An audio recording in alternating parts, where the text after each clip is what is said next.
we are going through every film change in The Lord of the Rings. Every single one that's worthwhile talking about. Oh boy. So as we start this complete list of film changes, finding every film change in the Lord of the Rings films by Peter Jackson, I want to talk about a little bit first about why we're doing this. And it kind of goes back to when long ago, before I met you, Michael, I was working on thewondering.com with a few other guys, and we were known as a purist site. We were known as the site that was always questioning the decisions that Peter Jackson was making in the films. And New Line still was open to working with us and talking with us and getting us involved and things like that. And most of the discussions were on our message boards. And so, if you remember what a message board is, it's not like Twitter or anything. You actually would have to have like sort of long form conversations with people. It was kind of fun.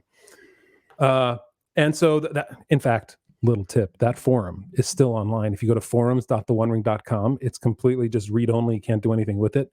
But the 3 million posts are still there. The 3 million purist posts, you can go back to, I think it's May or April of 2020, 2000, 23 years ago, to see what people were talking about when they first saw the picture of the Balrog, things like that. And I think it's still like the largest Tolkien message boards on the internet with 3.2 million posts or something like that.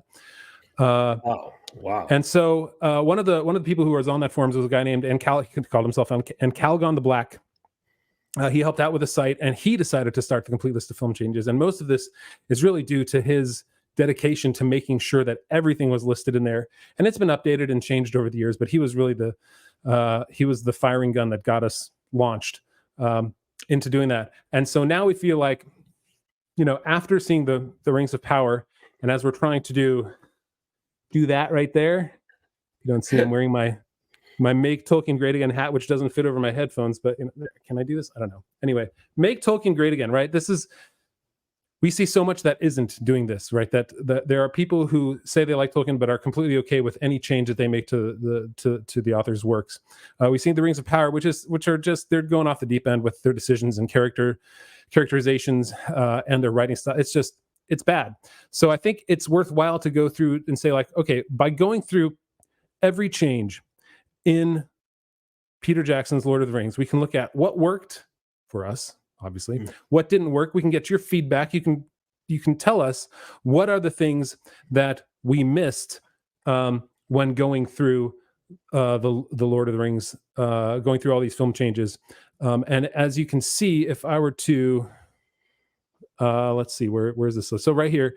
So you can go ahead and submit a change for us. So if we missed something, as we're going through all these changes, if we missed something, go to thewondering.com/changes and let us know what we missed. We'll store that in the database. We'll get an email. We'll make sure we throw it into the list and we'll go through it. I mean, we'll go through this chronologically, but if we miss something obvious, let us know and we'll go back and do it again. There's no harm in actually and saying like, oh, I'm sorry, we missed that part in the Lord of the Rings. We can't go back those 3 minutes in the film.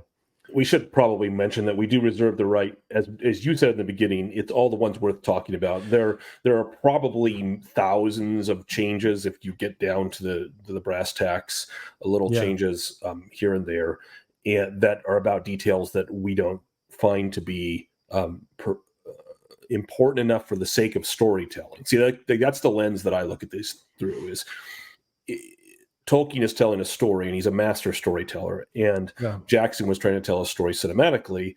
And so the question is, the changes that were made, do they serve that end? That's the larger question. Do they serve the end of excellent storytelling? Yep. And so we're going to jump into that. We're going to do, we're going to release 2 to 3 per week, and maybe 4, maybe 1. It all depends how important they are and how much time we've got. Some of them I think are going to be completely worth talking about in the longer form. And we're still doing the podcast. So the full long form podcast with those 3 items will actually come out still every Tuesday morning. We're back on schedule. So you can go to thewondering.com or exploringtolkien.com to get the podcast, or just look up Exploring Tolkien in any of your podcast apps and you can get it. Or you can be like one of our great members at thewondering.com/member who get the extended podcast. And you can do that by just going to thewondering.com/member. It's $4 a month. The first month is free, so you can check out if you like it or not. And we appreciate all of you who are supporting us. We're getting, a few supporters every month, and it creeps up and up and up. And we're really thankful that it keeps us going and it pays the bills and allows us to do these really, fun not off the cuff. Boy, this took a while. This is not off the cuff at all. But these fun things that allow us to really dive deep into the Lord of the Rings. And I think actually, Michael, I'm really appreciative that we did both the Silmarillion and On Fairy Stories first, because I think it'll give us a lot of insight into maybe the decisions that Peter Jackson made and why we think he should have made them differently. Right. I've been thinking a lot about On Fairy Stories when I've been paying attention to these changes, because of course, a lot of the changes, and we may end up sounding somewhat like a broken record, but there will be times when I repeat myself when I say, look, here's another example of where when you're the director, you don't get what Tolkien is trying to do here.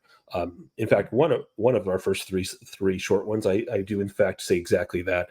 So Tolkien's underlying reasons are important, but you don't know that unless you've really imbibed On Fairy Stories and some of his other stuff.